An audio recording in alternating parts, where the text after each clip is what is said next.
Halo semuanya, perkenalkan, nama saya Aliveria Dianingrum dengan NIM A1C221026 dari Prodi Pendidikan Matematika R001. Kali ini kita akan membahas mengenai motivasi dan sikap pada proses dan penilaian pembelajaran matematika. Sebagian dari kita pasti bertanya-tanya, sebenarnya penting nggak sih motivasi belajar itu? Lalu, apakah selama ini kita belajar itu harus mempunyai motivasi dulu atau karena terpaksa? Saya kasih tahu bocorannya. Yang pertama, yaitu motivasi belajar. Di pembahasan kali ini, kita akan membahas mengenai pengertian motivasi, fungsi motivasi, macam-macam motivasi, dan juga faktor-faktor yang mempengaruhi motivasi belajar. Pertama, pengertian motivasi. Dalam kegiatan belajar mengajar, motivasi sangat diperlukan untuk membangkitkan gairah belajar siswa, sehingga kegiatan belajar dapat berjalan dengan baik.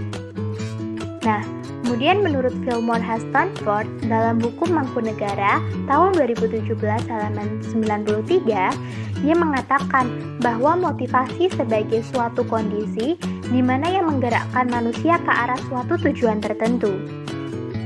Nah, berdasarkan keterangan tersebut, dapat disimpulkan bahwa motivasi belajar merupakan dorongan yang timbul baik dari dalam maupun dari luar siswa, yang mana mampu menimbulkan semangat dan kegairahan belajar serta memberikan arah pada kegiatan belajar sehingga tujuan yang dikehendaki pun dapat tercapai. Jadi, sudah tahu kan motivasi belajar itu sangat penting. Lalu, apa sih fungsi motivasi itu sendiri? Kedua, fungsi motivasi. Motivasi mempunyai fungsi yang sangat penting dalam suatu kegiatan, yang mana nantinya akan mempengaruhi kekuatan dari kegiatan tersebut. Kalian tahu tidak kalau fungsi motivasi itu ada 3? Apa saja ya? Yang pertama yaitu mendorong manusia untuk berbuat, yakni sebagai penggerak atau motor yang melepaskan energi. Nah, motivasi dalam hal ini merupakan motor penggerak dari setiap kegiatan yang akan dikerjakan. Kemudian yang kedua, yaitu menentukan arah perbuatan, yakni ke arah tujuan yang hendak dicapai. Dengan demikian, motivasi dapat memberikan arah dan kegiatan yang harus dikerjakan sesuai dengan rumusan tujuan. Nah, yang ketiga yaitu menyeleksi perbuatan, yakni menentukan perbuatan-perbuatan apa yang harus dikerjakan seraya guna mencapai tujuan dengan menyisihkan perbuatan-perbuatan yang tidak bermanfaat bagi tujuan tersebut. Berdasarkan uraian di atas, dapat ditarik kesimpulan bahwa motivasi berfungsi sebagai pendorong seseorang untuk melakukan kegiatan dan mencapai prestasi. Dengan adanya usaha yang tekun dan terutama didasari adanya motivasi, maka seseorang yang melakukan kegiatan itu akan dapat melahirkan prestasi yang baik dan sasaran pun akan tercapai. Dari penjelasan tersebut, sekarang sudah tahu bukan kalau motivasi itu mempunyai fungsi yang sangat banyak. Nah, selanjutnya kita beralih ke macam-macam motivasi. Menurut Tambunan, tahun 2015 halaman 196, motivasi intrinsik dan motivasi ekstrinsik merupakan jenis motivasi berdasarkan sumbernya. Adapun motivasi intrinsik dan motivasi ekstrinsik tersebut yaitu yang pertama ada motivasi intrinsik, yaitu motivasi yang ditimbulkan dalam diri seseorang. Motivasi ini biasanya timbul karena adanya harapan, tujuan, dan keinginan seseorang terhadap sesuatu, sehingga dia memiliki semangat untuk mencapai itu. Nah, yang kedua ada motivasi ekstrinsik, yaitu sesuatu yang diharapkan akan diperoleh dari luar diri seseorang. Motivasi ini biasanya dalam bentuk nilai dari suatu materi, misalnya imbalan dalam bentuk uang atau insentif lainnya yang diperoleh atas suatu upaya yang telah dilakukan. Adapun menurut Sudirman, tahun 2018 halaman 89, Ia mengatakan bahwa motivasi intrinsik dan ekstrinsik adalah sebagai berikut. Yang pertama yaitu motivasi intrinsik, adalah motif-motif yang menjadi aktif atau berfungsinya tidak perlu rangsangan dari luar, karena dalam diri setiap individu sudah ada dorongan untuk melakukan sesuatu. Kemudian yang kedua yaitu motivasi ekstrinsik, adalah motif-motif yang menjadi aktif atau berfungsinya karena adanya rangsangan dari luar. Nah, menurut pendapat para ahli di atas, dapat disimpulkan bahwa motivasi belajar yang ada pada diri siswa diantaranya yaitu motivasi intrinsik dan motivasi ekstrinsik. Motivasi intrinsik adalah motivasi yang timbul dari dalam diri siswa itu sendiri, tanpa adanya rangsangan dari luar. Sebaliknya, motivasi ekstrinsik adalah motivasi yang timbul akibat adanya rangsangan dari luar diri siswa. Nah, kemudian selanjutnya yaitu faktor-faktor yang mempengaruhi motivasi belajar. Di antaranya yang pertama ada cita-cita dan aspirasi siswa. Cita-cita akan memperkuat motivasi belajar intrinsik maupun ekstrinsik, sebab tercapainya suatu cita-cita akan mewujudkan aktualisasi diri. Nah, yang kedua ada kemampuan siswa. Keinginan seorang anak perlu dibarengi dengan kemampuan atau kecakapan mencapainya. Secara ringkas dapat dikatakan bahwa kemampuan akan memperkuat motivasi anak untuk melaksanakan tugas-tugas perkembangan. Nah, yang ketiga ada kondisi siswa. Kondisi siswa yang meliputi kondisi jasmani dan rohani mempengaruhi motivasi belajar. Seorang siswa yang sedang sakit, lapar, atau marah-marah akan mengganggu perhatian belajar. Sebaliknya, seorang siswa yang sehat, kenyang, dan gembira akan memusatkan perhatian pada penjelasan pelajaran. Dengan demikian, kondisi jasmani dan rohani siswa berpengaruh pada motivasi belajar. Nah, kemudian yang selanjutnya yaitu kondisi lingkungan siswa. Lingkungan siswa dapat berupa keadaan alam, lingkungan tempat tinggal, pergaulan sebaya, dan kehidupan kemasyarakatan. Sebagai anggota masyarakat, maka siswa dapat terpengaruh oleh lingkungan sekitar. Bencana alam, tempat tinggal yang kumuh, perkelahian antar siswa akan mengganggu kesungguhan belajar.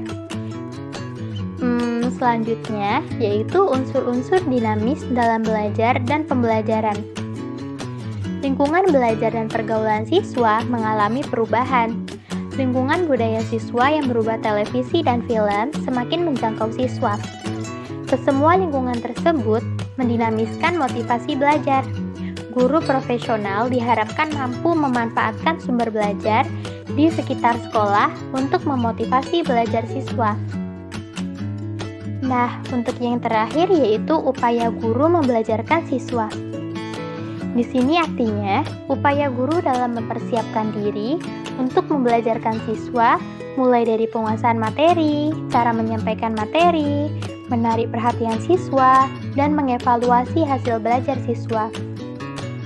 Bila upaya guru hanya sekedar mengajar, artinya keberhasilan guru yang menjadi titik tolak. Besar kemungkinan siswa tidak tertarik untuk belajar, sehingga motivasi siswa pun menjadi lemah ataupun kurang. Kemudian kita beralih ke subbab yang kedua, yaitu mengenai sikap belajar. Yang pertama yaitu membahas mengenai pengertian sikap. Sikap seseorang terhadap suatu objek adalah perasaan mendukung atau memihak maupun perasaan tidak mendukung atau tidak memihak pada objek tersebut. Secara lebih spesifik, Thurston memformulasikan sikap sebagai derajat afek positif atau negatif terhadap suatu objek psikologis. Demikian juga menurut Richard Gross. Sikap merupakan disposisi awal untuk memberi respon pada stimulus yang diterima. Gagne menjelaskan bahwa dalam bersikap ada 3 komponen yang terlibat, yakni kognisi, afeksi, dan tendensi untuk bertindak.